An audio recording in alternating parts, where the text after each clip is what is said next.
without further ado, I do want to spend some time talking about Dory Funk Jr., who died on Tuesday at the age of 85. Obviously, a massive, massive figure in pro wrestling history, and it's a significant link in pro wrestling's history that is gone now. Because when we look back at the touring NWA champions, there is one less. And basically, it is just Flair that remains, as he was really the last of the touring champions before he became pretty much specific to Jim Crockett Promotions. But Dory Funk Jr. had one of the legendary NWA title runs, and of course, from the Funk family, which, despite all the ties to Amarillo, Texas, their father, Dory Sr., was raised in Indiana, and that's where both the sons were born in. But it was through Dory Sr. getting a piece of the Amarillo office that they ended up leaving Indiana for Texas. And Dory Jr., he played football at West Texas State, which was the university where so many future wrestlers ended up going through, from Dory to Terry Funk, Brody, Dusty Rhodes, Tito Santana, Ted DiBiase. It was like a pro wrestling factory of ex-football players that then found new careers. But Dory started pro wrestling in 1963. He was obviously trained by his father and was kind of just thrown right into the mix in Texas. Like, this guy is like working with the Sheik, like among some of his first matches. And his brother Terry, of course, would follow shortly thereafter. I believe Terry would have debuted around 65, but the Funks were world famous in particular in All Japan. They were massive, massive forces. All Japan does not get off the ground in the same way without the Funks. When it comes to the US, obviously they went everywhere. Florida and St. Louis were two of the major areas that Dory and Terry were very big in. It's February of 1969 when Dory wins the NWA championship from Gene Kiniski, which the WWE Vault just posted like clips of when he won the title in 1969. They've got like clips of him beating Gene Kiniski, which happened in Tampa, and being interviewed by Gordon Soley afterwards. And he has a 4-year run as champion, and he wrestles everyone during this period. He had one of Antonio Inoki's greatest matches in 69, where they go to a 60-minute draw. He did huge business with Wahoo McDaniel in Texas. He did obviously very big business with Jack Briscoe, who in many ways becomes his rival of the 70s. Like, that was the championship program throughout the 70s. And it was Jack Briscoe was kind of on his heels as the next one in line. And they had this great dynamic because, Dory Sr. is still wrestling, so you could use him a bit. But Terry becomes sort of like the heater for Dory, in that the future challengers had this obstacle in front of him, and that's what Terry could represent.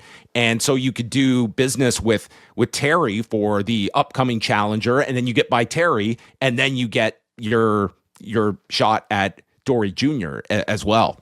So Jack is kind of, he's becoming a really big force in Florida, in St. Louis. Jack Briscoe is becoming a big force there.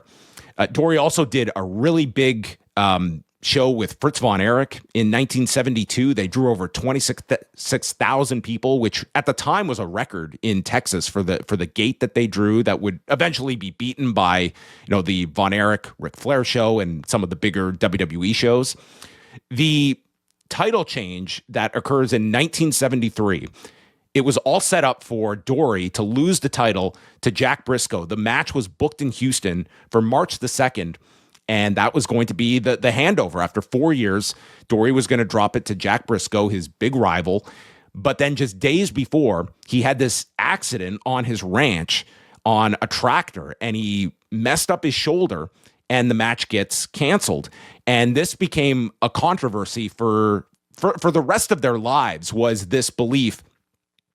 At the time, there was questions, did this really happen?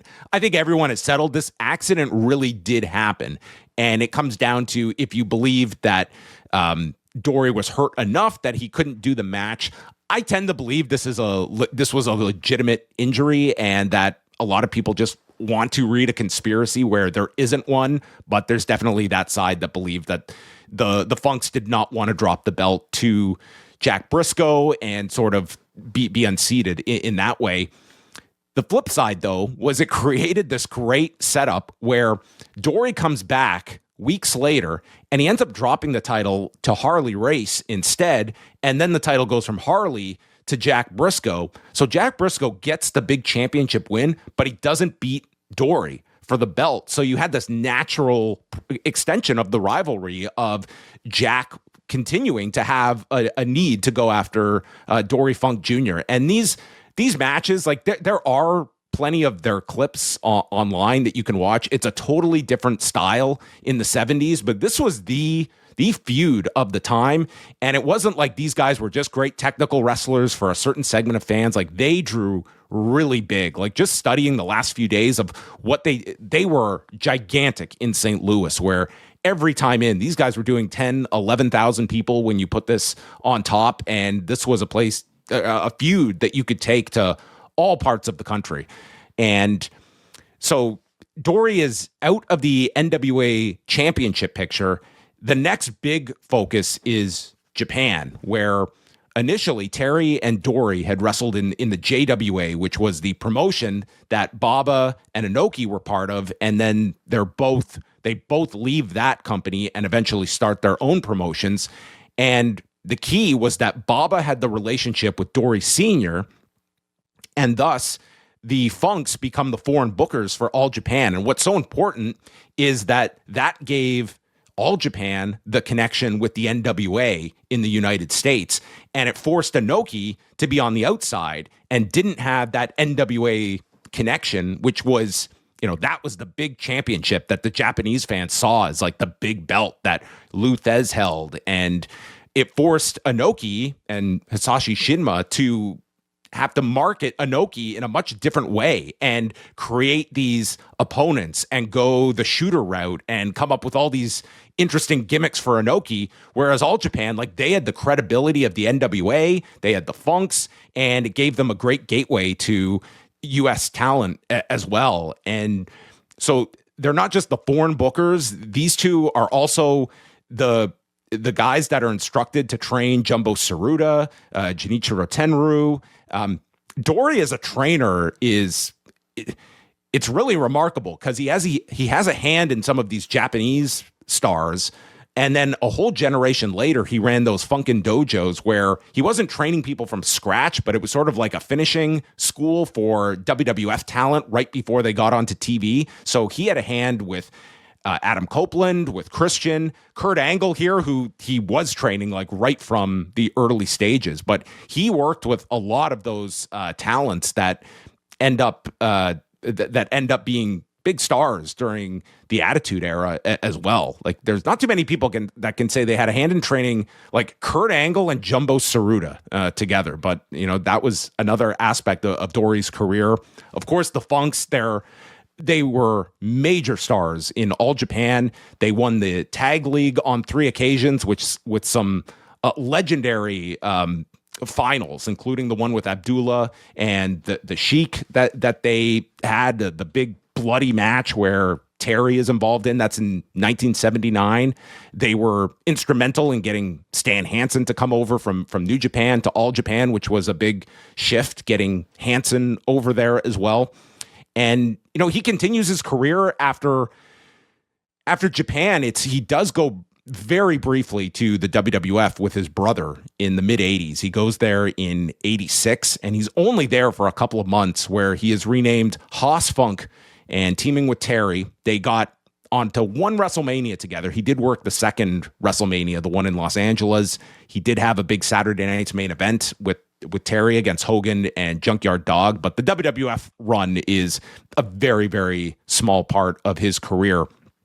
What is another big part was in This was after George Scott had left Mid-Atlantic as a booker. That's when Dory Funk Jr. comes in, and he does assemble a committee, but he's the main booker in the lead up to Starrcade, and that includes the big program with Slaughter and Don Kernodle against Ricky Steamboat and Jay Youngblood, Flair, the Flair for the gold, and Chasing Harley Race for the first Starrcade. So he is responsible for booking that first Starrcade before he would leave as booker, and then Dusty comes in as well. So into the 90s, I mean, this is a guy that he wrestled as recently as 2024. Like, this guy continued to wrestle.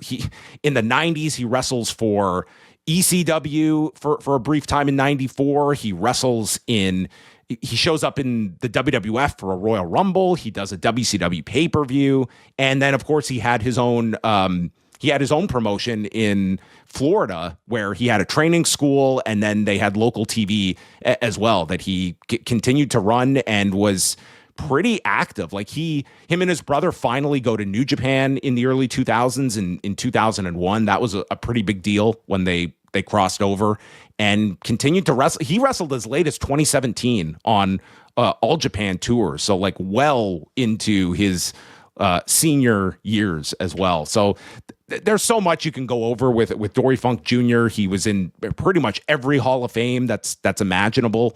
The last we would have seen him on programming, he was showing at the January 2025 Saturday Night's Main Event last year, and died in hospice care. He's survived by his wife Marty, and I believe he had 5 children as well. So I'm going to try and find some time later this week to write more about him, but it's one where it goes back so much, and he had an impact in many, many areas of professional wrestling that hopefully people can learn more about Dory Funk Jr. There is like quite a lot of his footage that is out there, whether it's you can find a match that WWE posted today of Dory Funk Jr. against Rob Van Dam. Like, just some wacky matches that exist here. His final matchway was on his brother's tribute show a year after Terry died, a double hell current explosion match with Osamu Nishimura, who was one of his proteges, against Atsushi Onita and Raijin Yaguchi. That's something to do when you're 83 years old. Let's do a double hell, not single hell, double hell current explosion match. What a G, this guy. Like, just what else? Dude, if I'm in my 80s, this is what I want to be doing too. Okay? What else am I going to be doing with my time when I'm 82, 83 years old? Like, bring on the explosion death matches. Yeah.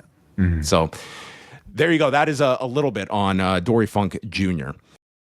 We are wrapping up the summer big on the Post Wrestling Cafe as John Pollock and Neil Flanagan are flying to London, England for live on-the-ground coverage of AEW All in London. Also this month, we conclude our reviews of Dark Side of the Ring and WWE Unreal Season 3, reviews of ROH's Death Before Dishonor and TNA Lockdown, Rewind Away will cover the WWF Aggression album, and Book Club will cover Total Nonstop Agony by Vince Russo. Sign up now at postwrestlingcafe.com.